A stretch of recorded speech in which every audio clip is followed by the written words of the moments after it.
A 7 News health update. Mental health experts are worried that the pandemic is preventing people from getting enough physical contact. Henry Coburn spoke with specialists about the problem and tells us why human touch is so very important. Mental health experts say we as humans are hardwired to need physical touch, whether that comes in the form of a hug or a high five. But during the pandemic, physical touch is harder to come by, and specialists say that's a problem.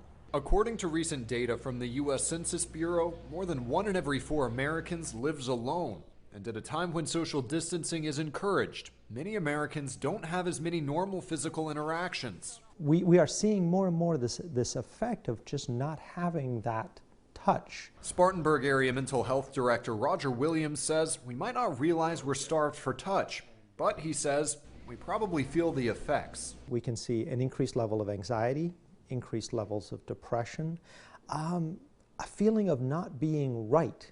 Many people are not conscious that they're missing touch because it's not something that we think of as adults. Specialists say children are also at risk. We have children that come in and they talk about not being able to hug or to get close to loved ones because of quarantine situations. Therapist Jacqueline Murphy says children can struggle differently, not having the ability to voice those complex emotions. According to specialists, there's no replacement for physical contact, but there are some things that experts say can help.